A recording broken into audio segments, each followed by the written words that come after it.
నమస్తే రమగారు. నమస్తే జయ. రమగారు, అలీబాబా 40 దొంగలు నీకు తెలీదా కదా? తెలుసు తెలుసు. బట్ ప్రేక్షకులకు అందించాలి కదా మనం. చాలా బాగుంటుందండి. పాత కథ. సినిమాలు కూడా బోల్డ్ వచ్చినాయి దాంట్లో. టీవీలో సిరీస్ల రూపంలో కూడా వచ్చేయండి, మేము అవి చూసేవాళ్ళం. బాగా సినిమా లాగా తీస్తే 3 గంటలు తాపిగా పాటలు డాన్సులు అవి ఇవి జిమ్మిక్కులు అవన్నీ తీయచ్చు. కథ చెప్తే బ్రీఫ్ గా టకటక 20 నిమిషాల్లో అయిపోతుంది. మనం సిరీస్ లాగా చెప్పుకుందామా మరి? అంత వస్తుందా? అంత చెప్పద్దు, 2 భాగాలుగా చెప్దాం. ఏంటి అంత పెద్ద సినిమాని మీరు 2 భాగాలు చేసేస్తారా? అంత పెద్ద సినిమాలో వాళ్ళు డాన్సులు పాటలు పాడారు, ఇప్పుడు మనం ఏం పాడతాం చెప్పు. విజువలైజేషన్ లో కొంచెం టైం పడుతుంది కదా జయ. మనం ఆ కథని ఇప్పుడు ఆ కథని రామారావు గారు ఎంతలోకి వినుంటారు అంతేలేండి. చెప్దాం. అలీబాబా 40 దొంగలు కథ బాగుంటుంది. ఇది పాత 50లో చందమామలో కూడా పడింది, 50s లో, మళ్ళీ 70s లో కూడా పడింది, మళ్ళీ 90s లో కూడా పడింది. ఇంచుమించుగా ప్రతి దశకంలోనూ ఒక్కొక్కసారి వచ్చి ఉంటుంది, కొద్దిగా కొన్ని వాక్యాల మార్పుతోటి. కాకపోతే అలీబాబా కాసిం బాబా పేర్లు మాత్రం మారలా, ఆ పేర్లు అంతే ఫిక్స్డ్. అది బాగుంటుంది కథ. ఓకే. పూర్వం బాగ్దాదు నగరపు కథ అనమాట ఇది. బాగ్దాద్ నగరంలో 2 అన్నదమ్ములు ఉండేవాళ్ళు, కాసిం ఆలీ. కాసిం బాబా అలీబాబా అని పిలిచేవాడు. పెద్దవాడు కాసిం, రెండోవాడు అలీబాబా. అయితే వీళ్ళిద్దరు ఏంటంటే అన్నదమ్ములుగా ఆస్తులు పంచుకున్నారు. పెద్ద ఆస్తి ఏం లేదు, కాసిం భార్య వైపు నుంచి కూడా కొంత ఆస్తి కలిసి వచ్చింది. దాంతో కాసింకి కొంచెం డబ్బులు ఉన్నాయి. అలీబాబా భార్య ఒక పేద పిల్ల, ఆమె దగ్గర నుంచి ఏమీ డబ్బులు రాలేదు. అలీ అంత తెలివైన వాడు కాదు, వ్యాపారాల్లో వాటిల్లో నష్టపోయాడు అతను. దాంతో ఆ పెద్దన్నయ్య కొంచెం బాగుండి, తమ్ముడు సుమారుగా ఉండేవాడు, కానీ దగ్గర ఇళ్లలోనే ఉండేవాళ్ళు, పక్క ఇళ్ళే అన్నమాట. అయితే ఇతను ఏం చేసేవాడు, ఈ ఊళ్ళో సరుకులు కొని గాడిద మీద వేసుకుని పక్క ఊరు తీసుకెళ్ళి అమ్ముకుంటూ ఉండేవాడు. ఎవరు? అలీబాబా. అలీబాబా. ఎందుకంటే మరి పెద్ద ఇక్కడ ఏమి లేదు కదా, సరుకులు కొని సుమారుగా సంపాదన. అంటే ఇది మారకం బేరమే కదా, ఇక్కడ మారుబేరం, ఇక్కడ కొంటాం అక్కడ అమ్మటం, ఏదో కొంత వచ్చేది, ప్రయాణ ఖర్చులు వచ్చేవి. వాళ్ళ వరకు వాళ్ళకి బాగానే ఉండేది. ఒక కొడుకు కూతురు పిల్లలు ఉన్నారు. పిల్లల కథలు పెద్దగా చెప్పబడవు, కానీ అలీకి బాబాకి మాత్రం శుభ్రంగా 1-2 కొడుకులు ఉన్నారు. అన్నయ్యకి పిల్లలు ఉన్నట్టుగా చూపిస్తారు, పిల్లలు లేరు ఒక కథలో. అన్నయ్య కాసింకి పిల్లలు లేరు, అలీబాబాకి పిల్లలు ఉన్నారు. ఇలా 2 వెర్షన్స్ ఉన్నాయి. కాసింకి అయితే పిల్లలు లేరు నేను చెప్పే కథలో, అలీబాబాకు ఉన్నారు. సరే, ఇలా రోజు వెళ్తూ ఉండేవాడు అనమాట. ఒకరోజు ఏమైందంటే, ఇతను అడవి దారిలో నడిచొస్తుండగా సడన్ గా విపరీతంగా గుర్రపు డెక్కల చప్పుడు వినపడింది. ఆ కాలంలో గజ దొంగలు తిరిగేవాళ్ళట. ఈ గజ దొంగల లక్షణం ఏంటంటే, ఎవడైనా ఒకడు కనపడితే వాడిని కొట్టి వాడి దగ్గర వస్తువులు లాక్కొని వాడిని సంహరించేసేవాళ్ళు. వాడు బతికుంటే పగ తీర్చుకుంటాడని అనుమానపడేవాళ్ళు. వాడిని సశేషంగా అక్కడ మూసేయటమేనమాట. పైగా వాళ్ళు ఏంటంటే క్రూరులుగా దుర్మార్గులుగాను ఉండేవాళ్ళు. పెద్ద పర్సనాలిటీలు, పెద్ద గుర్రాలు. ఈ గజ దొంగలు చాలా గుర్రాలు వస్తున్న శబ్దం వినపడింది. భయపడిపోయాడు అలీబాబా. అమ్మో వచ్చేస్తున్నారు, ఉన్నది వాడి బతుకెంత చిన్న బతుకు, ఆ 4 రూపాయలైనా వాళ్ళు లాక్కున్నారు, చంపేస్తారని ఒక భయం ఉంది కదా. దాంతో ఇతను ఏం చేశాడు, గాడిదని ఒక దూరంగా ఒక పెద్ద మర్రి చెట్టు కిందకి వెనకాల కట్టేసేసి కామ్గా చెట్టెక్కి కూర్చున్నాడు. ఆ గాడిదకు 2 క్యారెట్లు పెట్టాడు. నువ్వు నోరు మూసుకుని నుంచో, ఎవరో వస్తున్నారు అంటే. గాడిదలు జంతువులకి ఒక రకమైన జ్ఞానం ఉంటుంది, ప్రమాదాన్ని శంకిస్తాయి అవి. అవునండి, దానికి తెలిసిపోయింది ఇక్కడ ఏదో జరగబోతుంది, అందుకే యజమాని చెట్టెక్కేస్తున్నాడని. అది నిశ్శబ్దంగా పోయి ఆ మర్రి చెట్టు వెనకాలను కూర్చుంది, నిశ్శబ్దంగా పడుకుంది. ఇతను చెట్టెక్కేశాడు. చెట్టెక్కేశారు కల్లా ఒక 10 నిమిషాలకు అతనికి అర్థమైంది, అక్కడెక్కడో తిరగడం కాదు, తను కూర్చున్న చెట్టు దగ్గరికే ఈ గుర్రాలు వస్తున్నాయని అర్థమైంది. ఇంకా కొంచెం పైకి ఎగవాకేసి అక్కడ కూర్చుని చూడడం మొదలెట్టాడు. ఈ గుర్రాలు వచ్చినాయి, 40 గుర్రాలు. అవి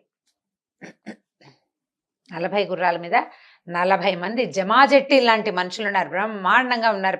పెద్ద భారీ కాయలు, కత్తులు, కటార్లు, పెద్ద మెలితిరిగిన మీసాలు, తలకి తలపాగాలు, గడ్డాలు, చూడ్డానికి భయం కొలిపేలాగా. అంత బలశాలులైన మనుషులు ఒకేసారి గుంపుగా కనపడితే బెదురుస్తుంది ఎవరికైనా.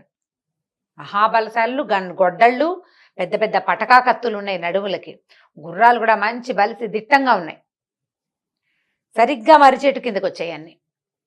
అందరూ గుర్రాలు పెంచి దిగారు. వాళ్ళలో ఒకడు పెద్దవాడు, పెద్ద మెలితిరిగిన మీసాలతో దృఢకాయుడు ఒక ఆయన ముందుకెళ్ళాడు. అంటే అతను వీళ్ళందరికీ లీడర్ అన్నమాట, దొంగల గుంపు నాయకుడు.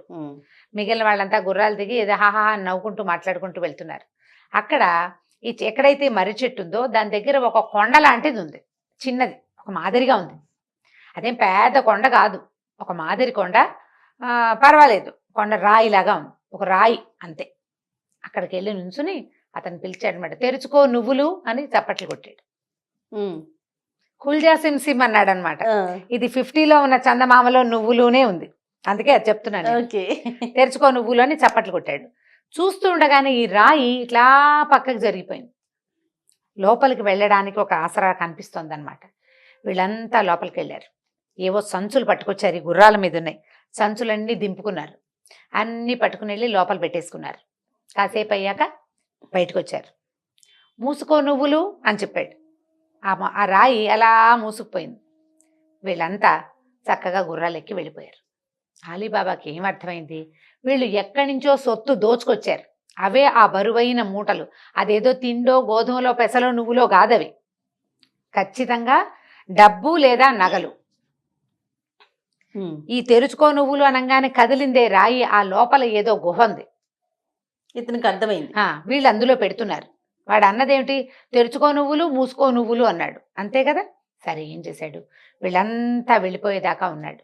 కొద్దిగా కనుచీకటి అవుతుండగా లోపల అక్కడికి వెళ్ళాడు. వెళ్ళి తెరుచుకో నువ్వులు అని చప్పట్లు కొట్టాడు. కొట్టేసరికి తలుపు తెరుచుకుంది. లోపలికి వెళ్ళి చూస్తే సంచుల కొద్దీ బంగారం, అన్ని బంగారపు నాణేలు, వజ్రాలు, వైఢూర్యాలు, నగలు, కుప్పలు తెప్పలుగా ముత్యాలు, రత్నాలు. ఆశ్చర్యపోయాడు. వీళ్ళు ఎక్కడెక్కడి నుంచో దోచుకొచ్చి ఇక్కడ దాచిపెట్టుకుంటున్నారని అనుకుని తన దగ్గరున్న సంచుల్లో ఒక 3-4 ఖాళీ సంచుల నిండా నింపేసుకున్నాడు. మూతులు కట్టేశాడు. ఏం చేశాడంటే అక్కడున్న సంచి మొత్తాన్ని లేపుకొచ్చేసాడు అనుకో. మొత్తం సంచి తీపిస్తే సంచి తీసిన ఖాళీ కనపడుతుంది. అలా కాకుండా ఒక్కో సంచిలోంచి ఒక్కో దోసెడు చొప్పున పోసుకొచ్చాడు. గుర్తు తెలియకుండా తెలివిగా చేశాడు. పట్టుకొచ్చేసాడు బయటికి. ఆ కంచరగాడిది ఉంది కదా, సరే దాని మీద వేసుకున్నాడు. అది ముయ్యలేదు నిజానికి, తను ఇంకా దాని మీద ఎక్కల. బయటకు వచ్చి ఏం చేశాడు, మూసుకో నువ్వులు అని చప్పట్లు కొట్టాడు. యథాతథంగా ద్వారం మూసుకుపోయింది. కామ్గా చీకట్లో పడి ఇంటికి నడుచుకుంటూ వెళ్ళిపోయాడు. వెళ్ళిపోయి భార్యకి తలిపేయి, నీకు రహస్యం చెప్తానని గాడిదని లోపల తీసుకెళ్ళిపోయాడు. మామూలుగా గాడిదని వాకిట్లో కట్టేసి లోపలికి వెళ్ళేవాడు. గాడిదని ఇంటి పక్క నుంచి పెరట్లోకి నడిపించుకుంటూ తీసుకెళ్ళి ఆ సంచులన్నీ లోపలికి చేర్చాడు. పిల్లలు పడుకున్నాక, పిల్లలు నిద్రపోయిన తర్వాత భార్యకి చూపించాడు. చూపిస్తే సరే భార్య ఆశ్చర్యపోయింది. చెప్పాడు, ఎవ్వరికి చెప్పద్దు, రెండో కంటి వాడికి తెలియనివ్వద్దు అంటే సరేనంది భార్య. ఏమనుకున్నారు, ఇది బయట పెట్టద్దు, ఇంటి వెనకాల ఒక గొయ్యి తీసి పాత పెట్టుకుందాం, కొన్నాళ్ళ తర్వాత తీసుకుందాం అని భావించారు. ప్లాన్డ్గానే ఉన్నారు. అయితే ఈ భార్యకి కొలిచి పెట్టుకోవాలని కోరిక. ఇన్ని డబ్బాల సొమ్ము మన దగ్గర ఉందని తెలుసుకోవాలి కదా, ఇన్ని మానికలు. మానడు డబ్బా ఉంటుంది కదా, మనం మరకము మానిక అంటారు. అందుకని ఏం చేసింది, మన ఇంట్లో మానిక లేదు, అక్కయ్య గారింటికి వెళ్ళి మానిక తెస్తానంది. ఈ అలీబాబా వద్దన్న అమ్మాయి వినలే. నేను అవన్నీ చెప్తానా ఏమిటి, మానిక తీసుకొస్తాను అంతే, కొలుచుకోవటానికి అని చెప్తాను, ఏం కొలుస్తావేంటే గోధుమలు అని చెప్తా, ఏముంది అని. అయితే సరే వెళ్ళింది. ఈ లోపల మళ్ళీ అలీబాబా ఏం చేశాడు, నిశ్శబ్దంగా చీకటి మాట శబ్దం కాకుండా వెనకాల పెరట్లో గొయ్యి తవ్వటం మొదలుపెట్టాడు. ఈవిడ చీకట్లోనే పోయి తోడుకోడలేంటి తలుపు తట్టింది. అక్క మీ మరిది ధాన్యం తెచ్చాడు, కొలుచుకోవడానికి మానిక లేదు, మానికిస్తావా అనేసరికి తోడుకోడలు భలే తెలివిగలైంది కాసిం బాబా భార్య. ఆవిడేమనుకుంది, అసలు వాడు ఏనాడు ఒక మానిక వడ్లు కానీ గోధుమలు కానీ తెచ్చాడు వాడి బతుక్కి, మానిక పట్టుకెళ్తుందంటే ఒక 6, 10, 16 ఉన్నాయి గ్యారంటీగా.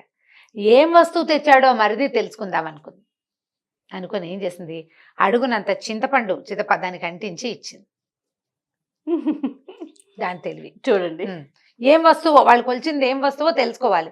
ఏదైనా మంచి గింజ అనుకో, అవసరమైతే తీసుకోవచ్చు, మొన్న నేను నీకు మానికిచ్చాను, నువ్వు కొలుచుకున్నావు, నాకు తెలుసు, నాకు ఇవ్వు అనొచ్చు. అలా ప్లాన్ చేసి ఇచ్చింది. వీళ్ళు ఏం చేశారు, ఈ మొత్తం అంతా డబ్బే కదా, అతను తెచ్చినవన్నీ రూపాయి బిళ్ళలే, బంగారు కాసులు. సరే ఈ కాసులన్నింటినీ కొలుచుకున్నారు. 15 కాసులు, 16 డబ్బాలు, 16 మానికలు కాసులు అన్నీ అందులో పోసేశారు. ఇంత చిన్న కాసు పెద్ద కాసు ఉంటాయి అందులో. మట్టిలో పోసేశారు, ఆ గోతులో దానికి ఏదో పరదాలు కప్పేసి మూసేశారు. అంత గొయ్యి తీశారు, లోపల పోసేసి పైన పరదా కప్పేసేసి, అంటే మట్టి పడుకోకుండా అడుగున పరదా వేసి డబ్బులు అందులో పోసారు, ఈ నాణేలన్నీ. దాని మీద ఒక పరదా కప్పి మట్టి కప్పేశారు. తెల్లారేసరికల్లా ఈ మానిక పట్టుకెళ్ళి వాళ్ళ ఇంట్లో ఇచ్చింది. తెల్లవారి వెలుగులు ఆవిడ మానికలో చూస్తే ఈవిడ గమనించుకోలేదు, కానీ ఆవిడ గమనించింది చిన్న బంగారు కాసు ఉంది అందులో. అంత చింతపండు కదా అంటించింది, దానికి ఇంత కాసు అంటదు, చిన్న కాసు అంటదు. చిన్నది కాబట్టి ఈవిడ దృష్టి పడల. దాంతో ఆవిడ ఆశ్చర్యపోయింది, ఊరు వీడ దుంపలు దిగా ఎక్కడి నుంచో పాత్ర దొరికింది వీడికి, అది తెచ్చేసాడు, గ్రహించేసింది. గ్రహించేసింది. అక్కడి నుంచి భర్తను శతపోరటం మొదలుపెట్టింది. మీ తమ్ముడు మానికలతో కొలిచేన్ని బంగారపు కాసులు తెచ్చాడు, అందులో ఓ గింజ కూడా అంటుకోలే, అంటింది బంగారపు కాసు, అంటే అవే కొలిచారనమాట. ఎక్కడి నుంచి తెచ్చాడో కనుక్కో. ఇప్పుడు కాసిం జనరల్ గా ఏమన్నది, తెచ్చుకుంటే తెచ్చుకున్నాడు, పేద బతుకు, వాడికి 2-3 పిల్లలు, మనకి పిల్ల జల్లా లేరు, మనకెందుకు అనలేదు, మనకెందుకు అనలా, ఆశ అంతే, ఏం చేసుకుంటాం అనలా.